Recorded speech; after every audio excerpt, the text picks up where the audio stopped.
కేసరపల్లిలో ఈ ప్రాంగణంలో మీటింగ్ పెట్టమని చెప్పి బాబు గారి ప్రమాణ స్వీకారం అని చెప్పి మన రాష్ట్ర తెలుగుదేశం పార్టీ అధ్యక్షుడు గౌరవనీయులు అచ్చెన్నాయుడు గారు, అలాగే బాబు గారికి పార్టీ ఆఫీస్ మొత్తం స్టేట్ కోఆర్డినేటర్ మన దశరథ్ జనార్దన్ గారు, అలాగే రాజు గారు వీళ్ళు వచ్చి ఈ ప్రాంగణాన్ని చూసి ఇక్కడ ప్రమాణ స్వీకారానికి అనువుగా ఉంది, ఇక్కడ పెట్టుకుందాం, ఎందుకంటే చాలా వివిధ ఏరియాల నుంచి దేశం మొత్తంలో ఇక్కడికి వచ్చి ఇక్కడ ప్రమాణ స్వీకారానికి పెద్ద పెద్ద నాయకులందరూ, అలాగే నరేంద్ర మోడీ గారు వీళ్ళందరూ రావడం జరుగుతుంది.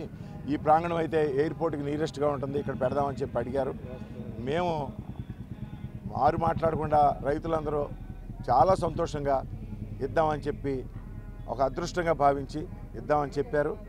అలాగే బాబు గారు ఇక్కడ ప్రమాణ స్వీకారమే కాదు, గెలుపు బాబు గారు గెలిచినందుకు అందరం కూడా చాలా ఆనందోత్సాహాలతో ఒక రాష్ట్రం అంతా కూడా తెలుగు ప్రజలు ఇతర దేశాల్లో ఉండాలంటే అందరూ కూడా తెలుగు ప్రజలందరూ కూడా ఆనందం వ్యక్తపరుస్తూ ఉన్నారు, ఆ పండగ చేసుకుంటూ ఉన్నారు.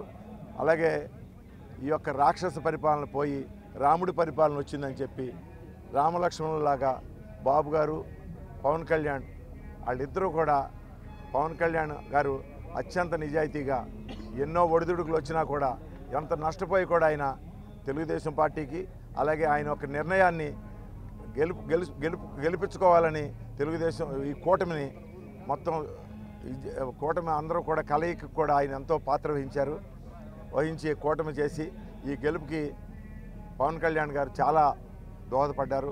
అలాగే మోడీ గారు రావటం ఇక్కడికి మేమందరం కూడా చాలా అదృష్టంగా భావిస్తున్నాం. రాక్షస పరిపాలన పోయి రాముడి పరిపాలన వస్తుందని ప్రజలందరూ ఆనందోత్సాహాలతో పండుగ చేసుకుంటూ ఉన్నారు. చాలా గొప్పగా ఆనందపడుతున్నాం, గొప్పగా ఫీల్ అవుతున్నాం, గర్వంగా ఫీల్ అవుతున్నాం. ఇక్కడ మన స్థలంలో జరుగుతుంది ఈ గొప్ప కార్యక్రమం అని చాలా ఆనందంగా ఉన్నాం. మేము చాలా కృతజ్ఞత మా దగ్గర పెట్టుకున్నందుకు మేము ఒక అదృష్టంగా భావిస్తున్నాం. 14 ఎకరాలు.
పెడతాం చాలా సంతోషంగా ఫీల్ అవుతున్నాం. రైతులందరూ సమిష్టిగా ఈ స్థలం ఇవ్వటం నాకు చాలా సంతోషంగా ఉంది.